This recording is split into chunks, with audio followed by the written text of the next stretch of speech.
Welcome everybody. As you can tell, I am live from the ballroom at the Acumatica Summit. So we are on day one. We just finished with our opening keynote. We're sitting here to kind of give you guys some first impressions. So welcome to augforums.com live. Always, I'm your host Ryan Brown. I got Tim Rodman with me. I was live at the summit to experience the keynote. Tim was remote, and we'll kind of give you some of our first impressions. And if any of you watched it live with us and want to kind of chime in with what your impressions were, definitely do that on the YouTube chat. Kind of drop that in there. But yeah, so kicking things off, Jon did a little recap of 2020. It kind of set the tone with resilience, and we saw that across actually every one of the guests they brought up there. But it really did, I think, set it up, because we all participated in 2020, of course. So Tim, what did you think about that as far as the setting the tone with resilience being the first thing we talked about? Yeah, Acumatica is a pretty geeky company, and it used to be in past summits they just go right into product, but now you see them talk a lot more about the softer things like resilience, very appropriate for the COVID year. And I like Jon Roskill always likes highlighting that customer bill of rights and talking about things like customers who couldn't pay on time because business was stopped. They worked with them, and I think it'll be interesting to see going forward as Acumatica continues to grow. How much can they really maintain that individual attention with each customer? But it seems to be a continuing theme for them that they're not just a good product, but a good company to work with. Yeah, unfortunately, it was only up on the screen for a couple seconds. I didn't get a chance to kind of refresh my memory with everything they had up there. They kind of scrolled it up there, and then they flipped it just to an Acumatica logo for much of his discussions on that. But yeah, they like poking fun at their competitors by saying, "Oh yeah, we give unlimited users. Why can't you guys all do that?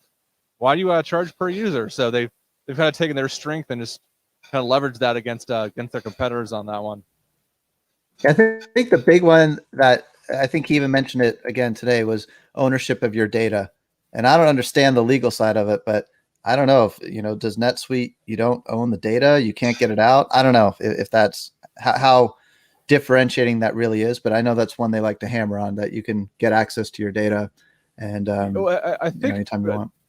By having the hybrid solution where you can be on premise, like Xbyte, we're on prem, so we do have full access always to the SQL database side of things. But for everyone else, for a lot of other people who are using the Acumatica cloud, you could technically, if you wanted to, just take it, bring it down, and run it on your own system. So from a competitive standpoint, the others aren't doing that. You can't take your NetSuite data is not going to go. There's no use, and I believe it's hard to get to. It's not like they can't like ship you the SQL data.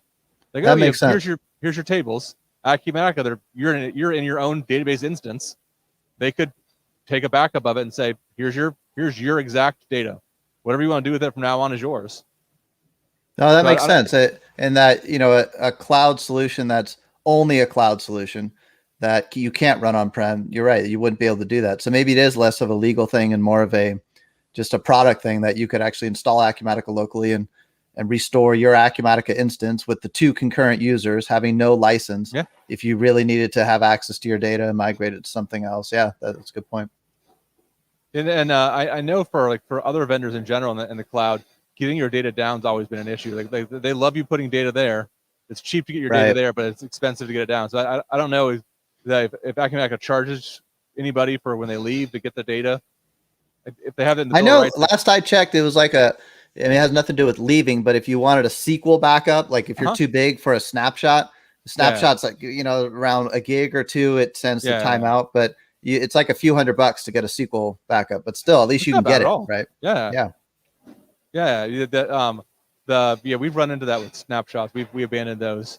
We have with the size of our database. The other thing, I starting off, Jon talked about the uptime, and it's funny for those who are not me and Tim. In the beginning, and part The of one our other little, person watching. we're gonna have a lot of people on the recording. That's true. But yeah, the doing the math on that. So I had screwed up my decimal place, but when you do your math on that uptime, so it's 99.996% uptime. And I'm sorry for all my elementary school math teachers who I did my decimal place wrong. That is actually only 20 minutes. So the I thought it was 20 hours at first. It's just, or 35 hours. It's just 20 minutes.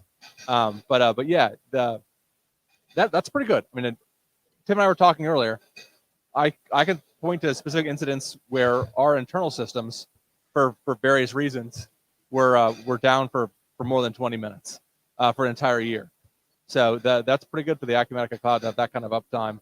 But that's really just hey, the Acumatica is hosted on Amazon, and so that's kind of like Amazon's uptime as well.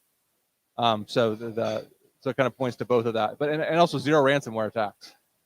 So that's kind of I like how they point. coupled those together, because it's not just about the light being on, but the Acumatica customer they had on stage, Mozaic, they were talking about how they actually had two parts of their business, one running on Acumatica, one still running on legacy ERP. And the legacy side got hit with the ransomware attack, which completely crippled them. But the side running on Acumatica was fine. And Acumatica has so far zero ransomware incidents. So yeah, that's to me almost a bigger point this day and age, is this whole security side and not needing to have that in-house security expertise, which is, almost impossible to afford someone to be able to do that these days. Yeah, I'll tell you. So I didn't even know who Mosaic was, and it was yesterday's lunch. I just happened to be having lunch, and two of their guys I was talking to at lunch. You really do get a sense of their mission from their employees. So these guys didn't know that, or I didn't know that they would be on stage, or I'm sure they didn't know that I would be talking about their story the next day. I don't even have their names, but there's two gentlemen I was talking to, and the story, they want to help nonprofits. You get a sense of that from all their team. So a lot of props to Mosaic for just having an amazing culture. From I think it was an IT guy and a marketing guy I was talking to, and they joined it because they wanted the warm and fuzzies. They wanted to have that great feeling of working for a company. One guy had his own business before that, sold it during the COVID times, and went to work for them just because he wanted to feel good and have those warm and fuzzies. So it was pretty interesting. Cool to see that. Yeah. And they're in upstate New York, so you need all the warm and fuzzies you can get, right? It's pretty cold up there. Yeah. I'm curious on that. It almost sounded like at least part of their business is like a back office infrastructure provider to other nonprofits. Is that what it was sounding like to you? Or I think that's where it's morphing into. So they've figured out, hey, look, we can run Acumatica, we can do it well for our, and they have multiple companies. So for our multiple companies, it's working. So you know what? There are other nonprofits that are struggling. They can't do this. Let's provide that service to help them, and kind of help prop up that nonprofit community. That's interesting. Yeah, and I mean, they said 100% of their proceeds go back to helping their cause. So it's and to help those individuals who are part of their schools or their homes that they put together. So it's a really good company as far as what I've seen so far. No reason to believe anything other than that. Cool. In the beginning, it's funny. I noticed that John did applause. He had people stay he had. Let's see, in the beginning, you talked about the developers and how they did 2 releases, and everyone applauded the developers. He's like, oh yeah, the finance and operations and services people, they've done amazing work. No salespeople applause. So I was like, oh really? I'm like, I gotta go find some of these Acumatica salespeople. Like, so is John pissed at you guys for some reason? He kind of snubbed you guys on the applause for different groups. But it was I don't know if anyone else got that, but being from the sales side of things, I was like, oh, that was interesting that they didn't get an applause. I mean, they got 8,000 customers now. They got to be doing something right. Yeah, that's true. That's true. Yeah, I caught in there. He said there were 200 Acumatica employees at the summit. I always like how that's a big expense to do that, but they always bring a lot of employees. And that's, I think, a big reason why people like going, not just meeting other Acumatica customers, but, getting to meet the direct employees and answer those deep questions. Yeah. And all, from the people I've talked to, being active being active at Acumatica, they talk to employees all the time. So kind of furthering those relationships, meeting face to face, a big important part. So it's not just a person on the phone or an email address that you know. It's an actual real person, and you can have some of those conversations. And a lot of times at these events, you'll talk about their families and stuff like that.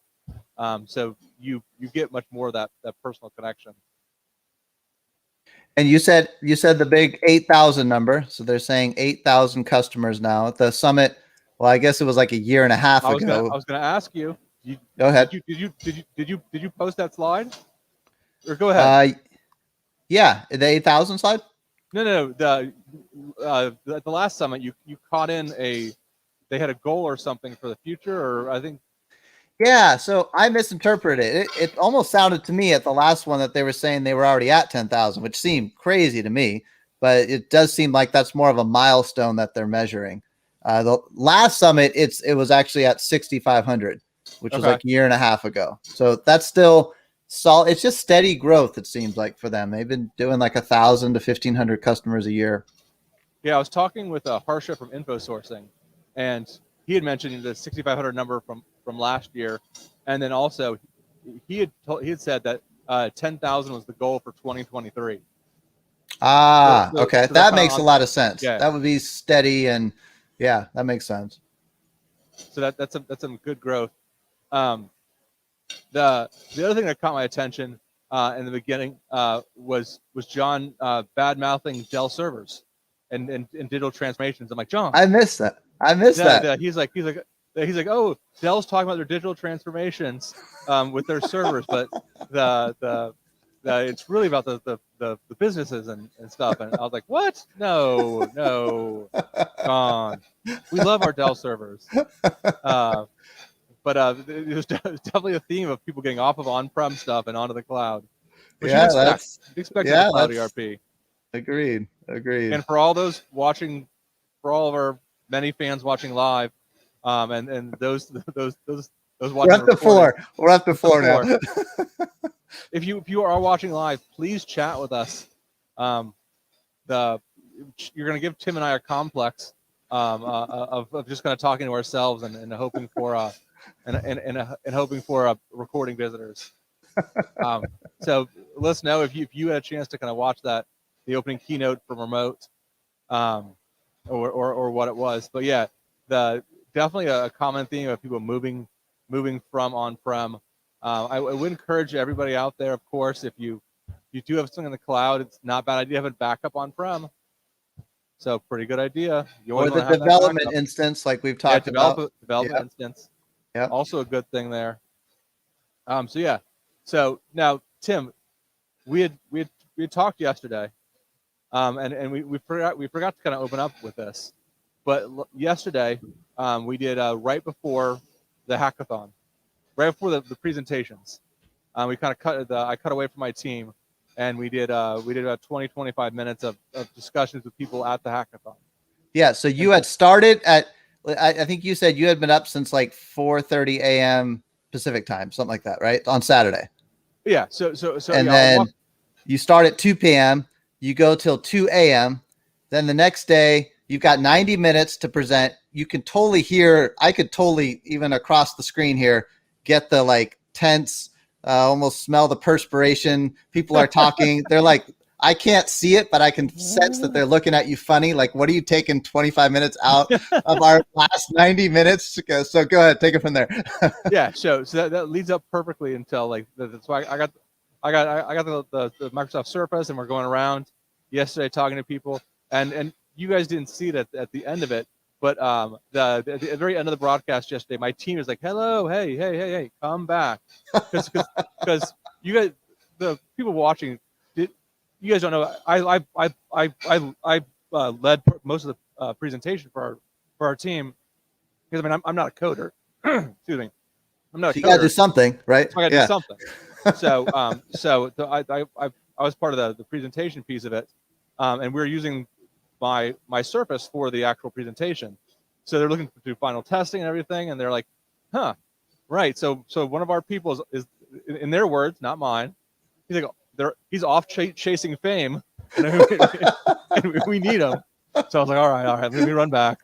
But yeah, so we did our final testing, and so my group, we had a great, I say, well-rounded team. We had some people who were not coders. We kind of broke off. We had several iterations of our presentation, got that working well, and really we wanted to make a memorable, fun presentation, and so we did that. Our project. Did I go into what we were doing yesterday in our project? No, I had no idea. Okay. So I was wondering. So yeah, so our project. So right now, you see a lot of people doing remote diagnostics with video. So if you think of it, anyone, you may have a lot of it, healthcare. You're seeing a lot of that. So your doctor is doing remote visits. You may your IT person may instead of going on site to your data center, just be able to do a remote. Okay, just show me what's going on. Show me where the breaks are. We really see one of the few benefits of the pandemic is the fast forwarding of that technology and the acceptance and the appetite for more remote through video. And there's a lot of great technologies out there to help make that happen. So our project was to take advantage of that and kind of like digital transformations we talk about, help keep Acumatica customers up to speed with those digital transformations, so that within an Acumatica activity, we had a custom activity type called our team was Team Beta, so we called it Betamax, the future of video. So kind of playing off the old Betamax. So you click your Betamax video chat button, it starts up your custom activity. Then you can there's on that custom activity there's a button for start video chat or start video. It pops up. It also at the same time sends an SMS message to the contact on the case, and so the contact, they don't have to download software. They just click on the little link that we send them, and we have a hosted web page within Acumatica that will ask permission to use their camera, and they just say yes, give permission, and now all of a sudden they're live streaming to the person in the case, and they can kind of see whatever's going on. So what's on the back end of that? You're not using any type of service? That was all just your own stuff? We use Vonage Video for that. So Vonage, one of our team members had experience with Vonage Video, so we're able to leverage that experience to help shorten the amount of time for development within, because it's only basically a 24-hour cycle or less than that, a 22-hour cycle for that hackathon. So he had some experience looking at the APIs at least. So we didn't leverage any of his work, but we were able to at least leverage some experience with it to put together this solution. Interesting. So we saw like the future use of that definitely. If you're doing in construction, if you're doing a building inspection, you just have yourself as the contact on your case, and you SMS yourself. You just allow access to your camera. You show it there. The recording would be saved back to Acumatica. If you needed video consent to do some work, so let's say that you're doing you could be doing plumbing work, and you're like, hey, give me consent to give you advice on how to do your plumbing. I'm doing it remotely. You're saying yes, it's okay to do it remotely, and I'm not held responsible. Yeah, it's okay, and then you can show what's going on. Or if you're talking to a lawyer and they need you to actually give like video proof that you give consent. I've done talk with Google before about things, and they always ask for audio consent on the phone call, but I can see the world with much more video going to that video consent, so you can actually see the person and not just hear them, because they're like, oh hey, you gave consent for this, but then all of a sudden it's like, no, that wasn't my voice. And then you get a he said, she said on the did you actually get your voice? But on video, it's a lot harder to do that. And especially if you construct it so it's live video that you save the recording of, then you're not, it's not like a deep fake which someone's just someone's sending you. So if you relied on your text to save it to their phones and then send it in, you do open it up to a potential of deep fakes out there. So this gets around some of that. We also have the future of being able to pull out that audio and transcribe it and add it to the activity as well. You did that? Or you were just talking about ideas? Okay. We had started to look at that. We just didn't have the time to do that. So Amazon and Google have transcriptions, cloud transcription abilities.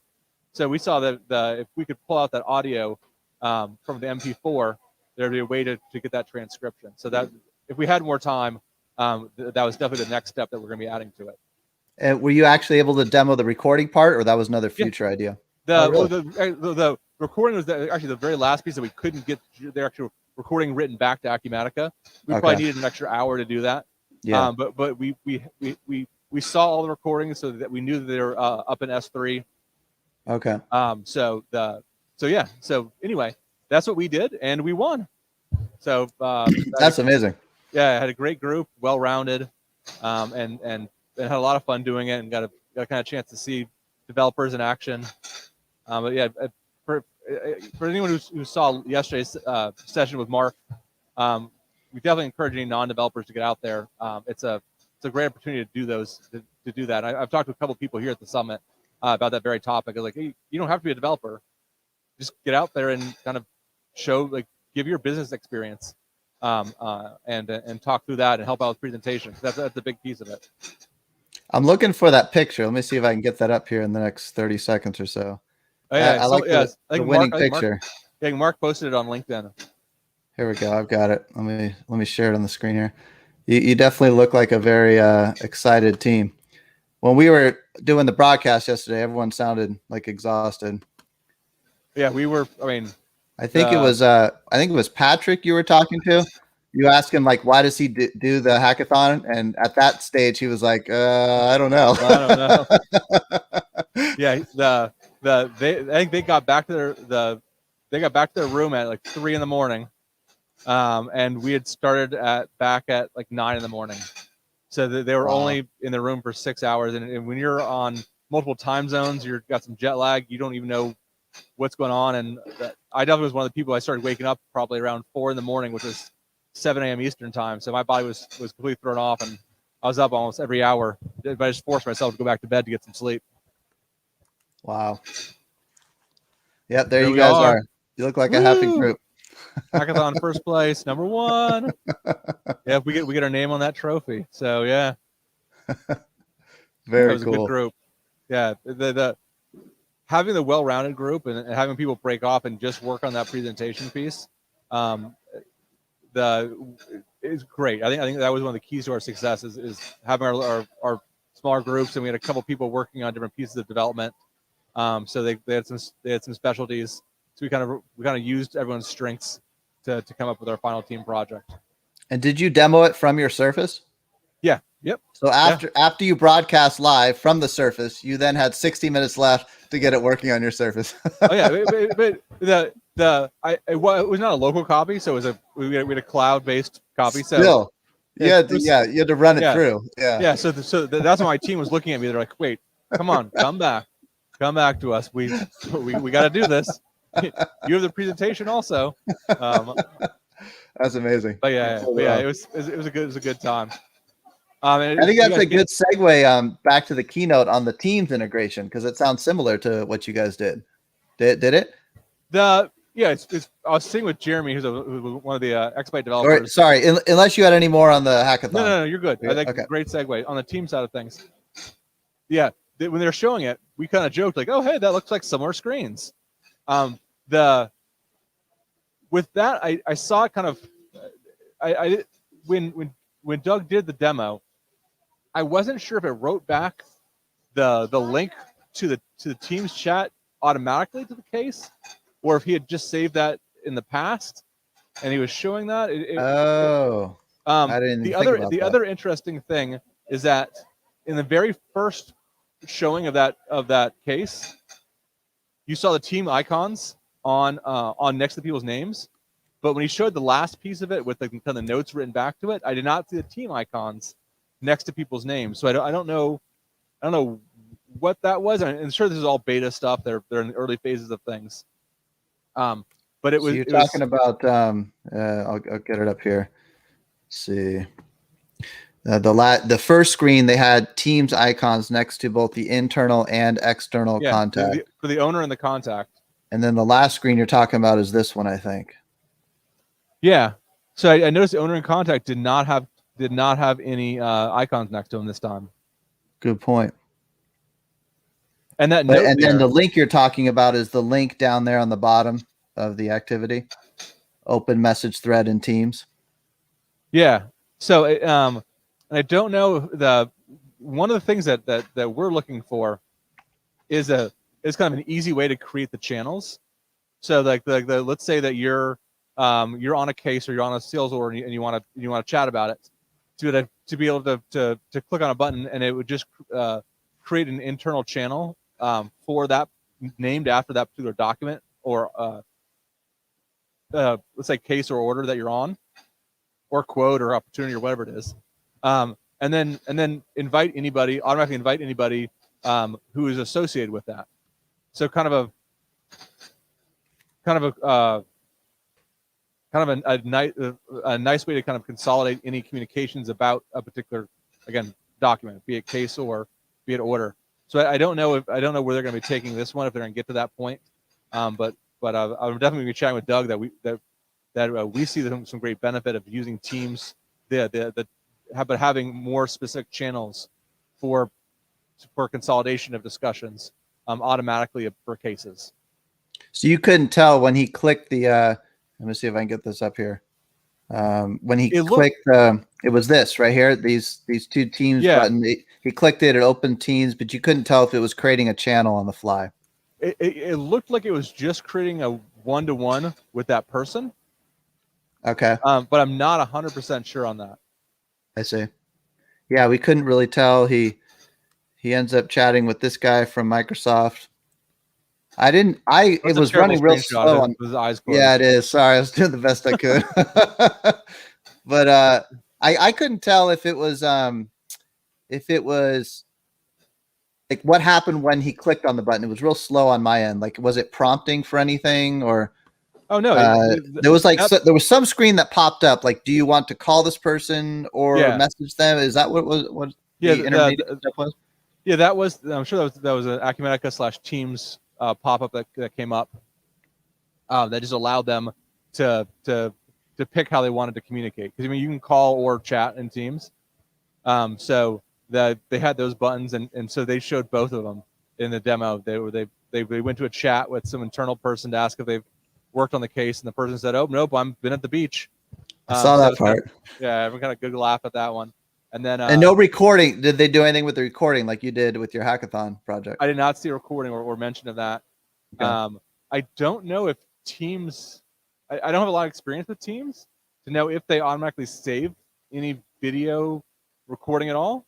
But for our purposes, for our use case of the hackathon, it was definitely something that we had to have the use case of. We wanted to be able to at least have the technology to be able to record it. And I think for companies that'll be key to be able to save that when necessary for those recordings, and or even just if you do a phone call or something like that, transcriptions and some of that stuff would be good. I think last year with some of the hackathons, they did some of the transcriptions of meetings. Yeah, that'd be cool. And then even back to that link that we had up earlier, we got it up again. You know, if that link just included the recording, then you don't have the bulk of attachments in Acumatica. The recordings would still be held over in Teams. That'd be nice. Yeah, that would be nice. You don't have to have it in your own system.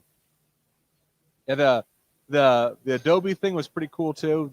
Jessica was walking through that Adobe integration. Nice to see that it's been all in Acumatica and doing a lot more tie-ins to business events. I think it's pretty cool to kind of add additional capabilities down the road. Yeah, I caught that. So Jessica was looking for the picture I had on that. She mentioned, all right, so she first used a project, and then you can see the file attachment up on the top. There's 2 file attachments. You click the PDF files, and it goes into a side panel. So you're seeing the PDF in a side panel, which is nice without leaving the screen. But then she goes into actually using these icons on the top. Does my mouse show when I do this? Yeah, it shows. So like these in the upper right. So the funny thing for those not attending, she really hit home with a pain point for those of us who are attending, with the long walk to get to the ballrooms. Because I mean, it is.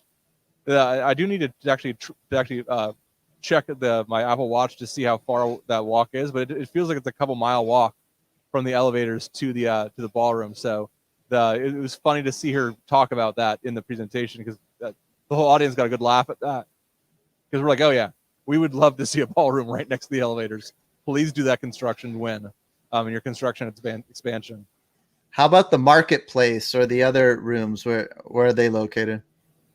It's all a long walk. So it's a long Okay. walk, and then once you're here, between things, it's easy. So it's just the walk from the elevators to get to the ballroom, which is a lengthy walk. I see. But yeah, once you're here, it's easy to get to a bunch of different things. Yeah. So I think the business events thing you're talking about is, was it adding a comment? Let's see. Well, she mocked up the document, so it's nice that you could mock it up right in Acumatica, then save it. And I'm looking for maybe it was the next screenshot. Here it is.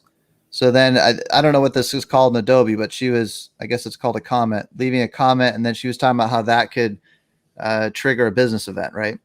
Correct. Yeah, and I don't know if they didn't really go into a lot of details about the business events, so I don't know if that's also business events for any changes. So because when she walked through the sales order, I'm not 100% sure if she added a comment. Much more just kind of highlighted something and made a note there.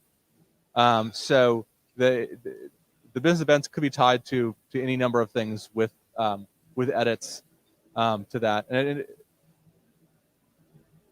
Yeah. So when she did the sales order, where is it? Okay. So she highlighted something. It looks like this is the same thing. This is a comment again.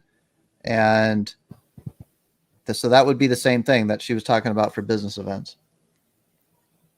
Yeah, I don't know if people would do that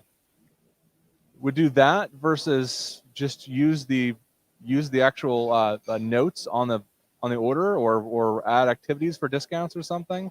So it'd be interesting to see if how much people would use the PDF editor, because you also may have multiple PDFs for sales orders if you already applied a discount. So then trying to keep track of which PDF you're talking about could get a little difficult. I could actually see maybe more of a team style discussion. So if you had a custom channel for this particular sales order, and you could share a document in that Teams channel, hey, what do you think?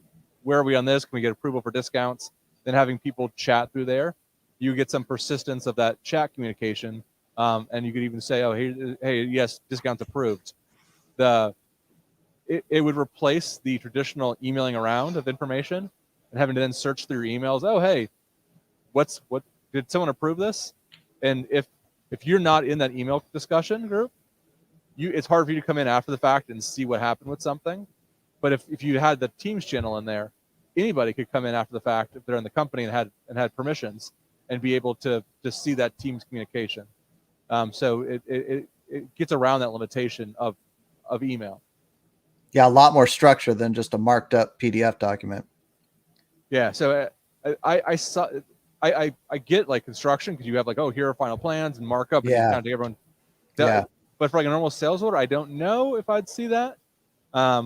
Maybe if you did something where it opened up to customer comments, and they could maybe make some comments, or maybe I could potentially see it if you had contracts, and you had to kind of do red lines of contracts where someone kind of strike through things and make their comments.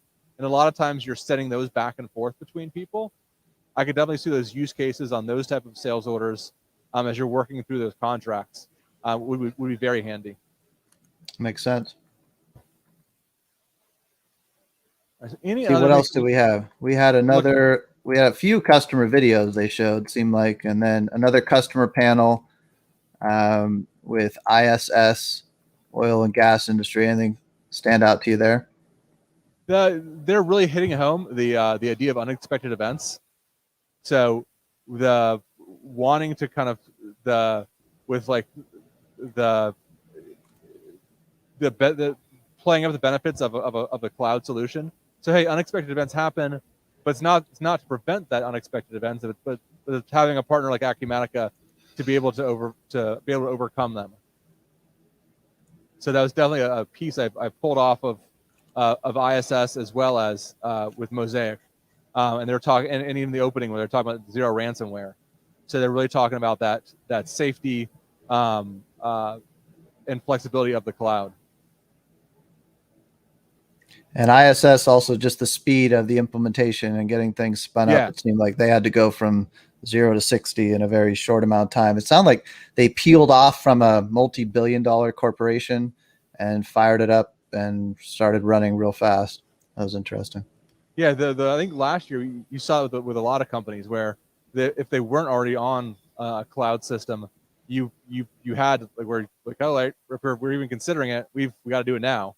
So I heard stories about that last year about people needing that very fast turnaround time because they didn't know how long they were going to be remote, and many of them are remote even to this day.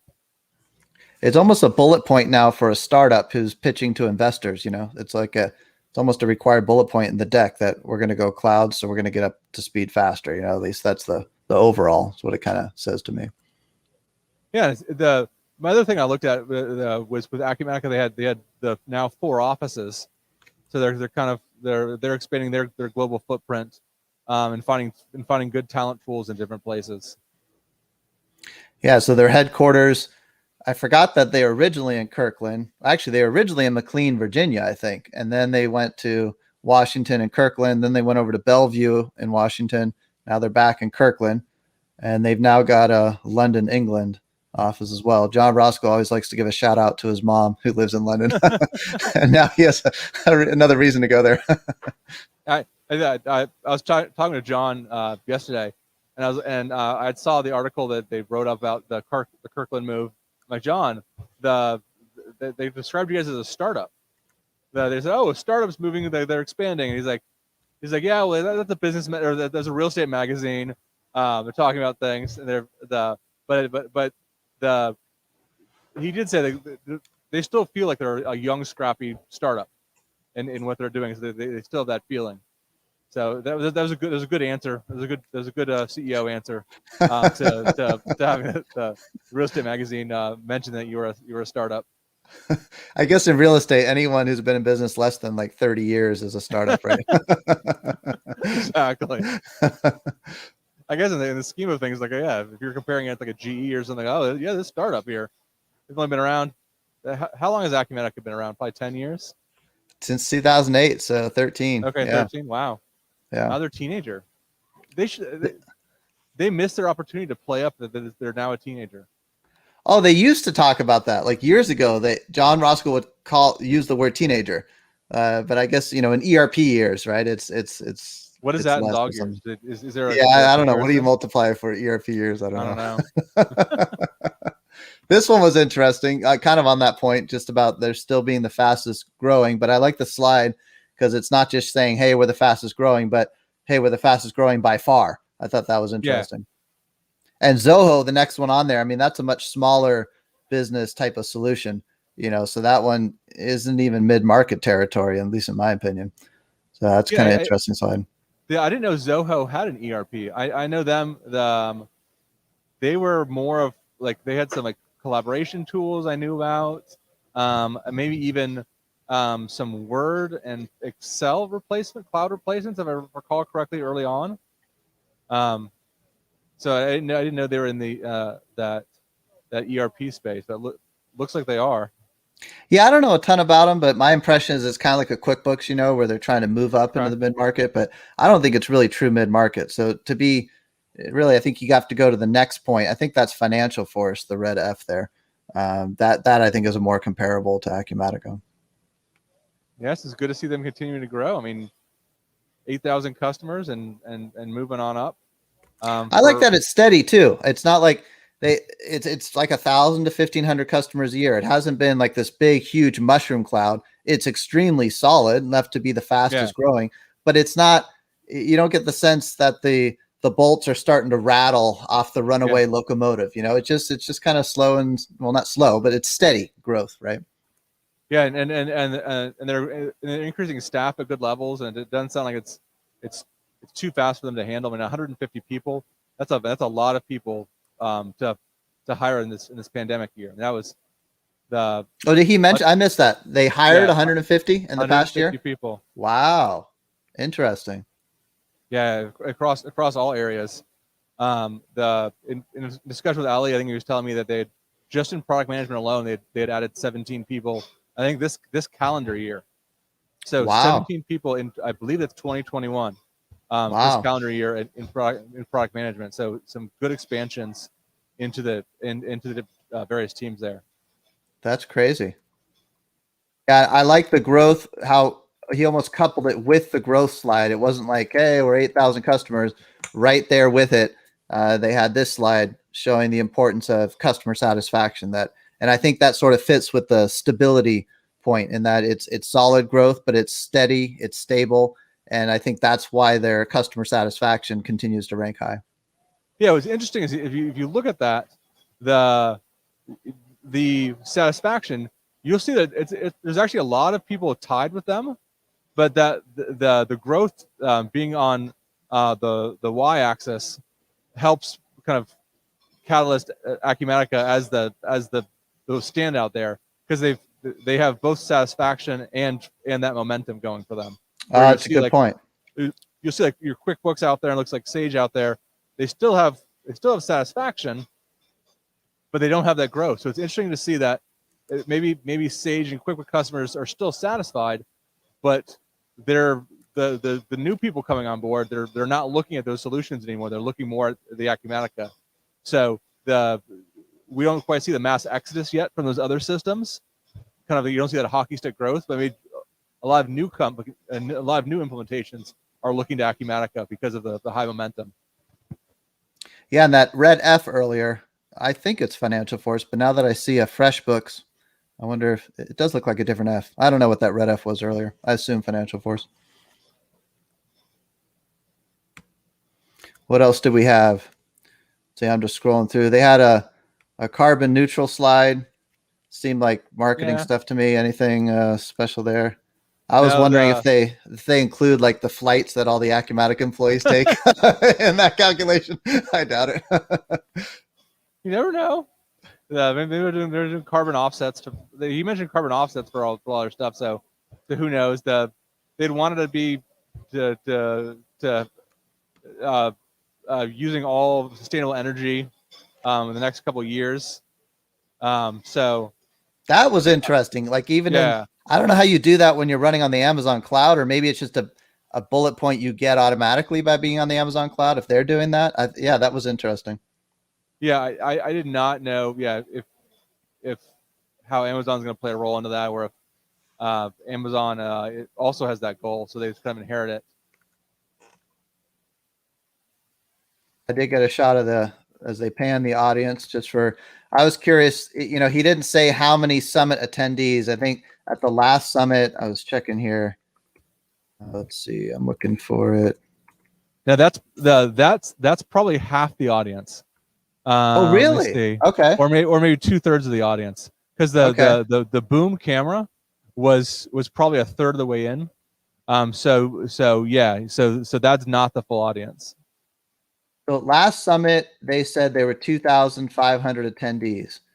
This summit, they didn't say a name. I mean, I assumed it dropped quite a bit, but just your take on being there last time and this time. What's the feel? I know the number. They didn't post it in the keynote, so I'm not gonna publicly talk about the actual number. It is lower, as you can imagine. There's still travel restrictions, and there's people who can't travel for various reasons, or don't want to travel for various reasons. But it's not a massive dip. It's not a growth, but not a massive dip. So it's good to see that. Still a strong. I mean, you can see behind me the marketplace. So still a very active marketplace going on. Yeah, ISV wise, I think he said 200 something ISVs in the ecosystem. There it is, 240 with over 80 of them in that room that you're in right there. Yeah, there's definitely some interesting stuff. You have all your classic, your BI people back here. You have your shipping softwares. You have tax. There's always the battle for the tax providers out there. So all your classics. I didn't see any nothing like that kind of blew me away from a new company back there. But your consistent companies. Mm-hmm. So as I mentioned, the BIs, the AP automation. That's a big piece that people are pushing. So all those ones are just kind of key to your business. We're still seeing WMS companies out there, even though Acumatica is actively going into that space and enhancing that with their pick, pack, and ship module. You still see that out there.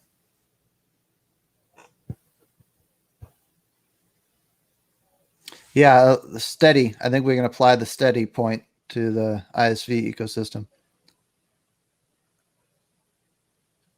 What about COVID? Like, anything weird? Like, do you kind of hesitate to shake someone's hand? I mean, is there any COVID evidence prominently on display there?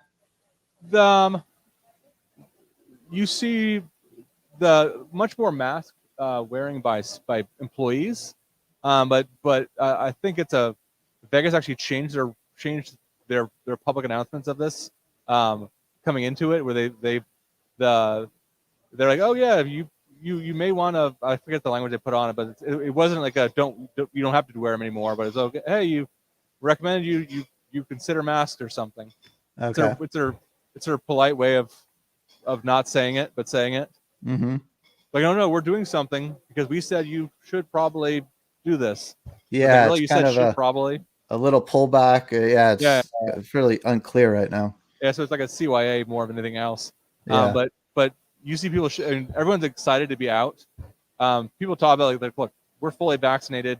We feel safe at this, as safe as we're going to be. Yeah. It's if we fast forward to a year from now, we're not going to be, who knew, maybe there's a booster shot or something. Right. But we're not going to be any different in what we've done to prepare for this. So we might as well get into that. So the timing to me is amazing. Like, Acumatica was maybe the last big ERP conference before the pandemic, and then they just happened to be what I think might be the first one right after. Yeah. I mean, they were really fortunate there. I was talking to my Uber driver, and he was saying that the past 2-3 weeks they've seen a resurgence in tourists to Vegas, which is exciting to see, just from a jobs perspective.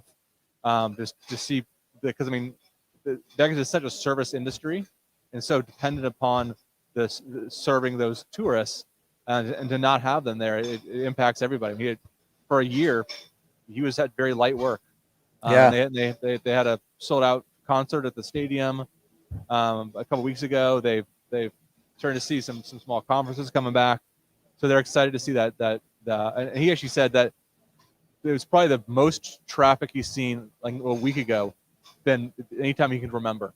Interesting. So a lot of pent up demand there. People want to get out there. Yeah. So you see that Acumatica's done the right thing. They give in your pack, you have a mask that you can wear if you want to. They have bracelets. So they're color coded with like green, yellow, and red to basically signify how close you want people. Oh, interesting. I joked that I'm like, okay, I should get a red one for the keynote so I get space. Like, no, I see I'm red. You got to stay 6 feet away. And I can kind of like lounge out on the chairs or something. Yeah, you might want to change your color throughout the day in various places.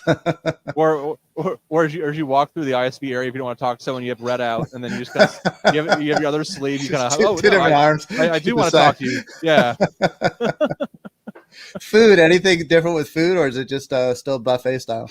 Still buffet style. Yeah, can't really change that much. No. At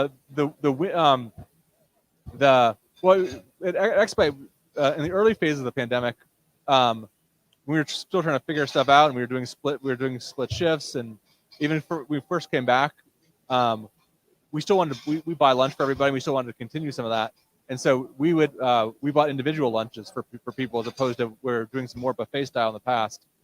And so, but they are not doing that here. I was at another conference somewhere, and they also had individually packed lunches. But the here it is buffet style. And actually, at the Wynn, there's only 2 buffets open in Vegas, and one of those is at the Wynn. Oh, So wow. there's just for people to get a sense of what's going on in Vegas. There's a long line to get into the buffet. You mean They're like also, the official buffet, not the Acumatica the actual buffet? Wynn buffet. Yeah. And there are long lines to get into restaurants and stuff. So it's been hard for businesses as they try and figure out staffing. Yeah. Because they had reduced staffing, of course, because they're like, well, no one's, we're very, very much reduced people are visiting. And then all of a sudden people start rushing back in. How do you staff back up to handle that demand? So you see that with restaurants closing a little bit earlier because they can't staff appropriately, or you'll walk by and you're like, how's there a wait to get in? There's like 30% empty tables, but just because they don't have the staffing to be able to service everybody, and they don't want to give bad service to people. So the best option is to say, look, we're gonna have you wait, and then once you sit down, you'll have that great experience at a restaurant, and that's what you'll remember, as opposed to, hey, I waited forever for any kind of service from my waiter or waitress because they weren't close by, or they had half the restaurant, so they were just they couldn't give any attention to any one guest. Interesting. Huh. But it sounds like, overall it feels like a regular summit. Yeah, overall regular summit, you get a buzz of things going on.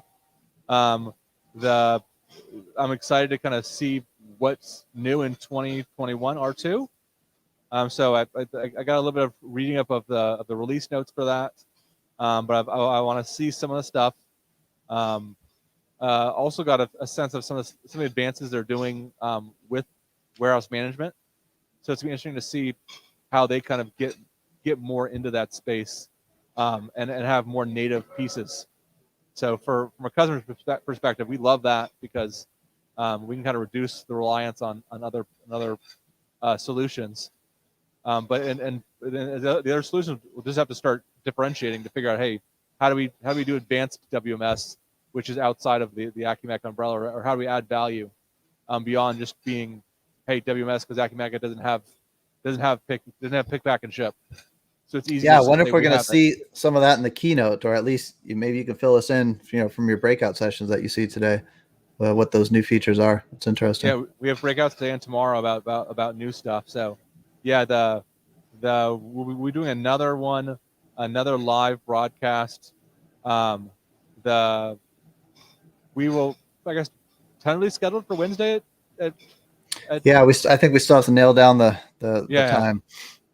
You had something come up, the what's new, I think you said in our time slot that we had for tomorrow. Yeah, so right? I apologize to all of our mega viewers who are watching live.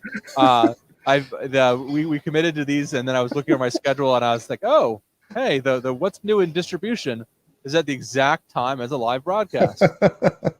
Probably not good for me to miss the one of the sessions I came here for to talk about the others, to talk about the party. So yeah. For our 1 or 2 viewers that we're going to have exactly. live. Exactly. So I we'll apologize move it around.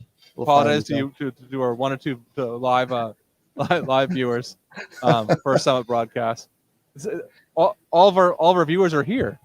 They're active in the community. So yeah, that's what it is. That's what it is. Our normal 2,000 live viewers are actually at the summit.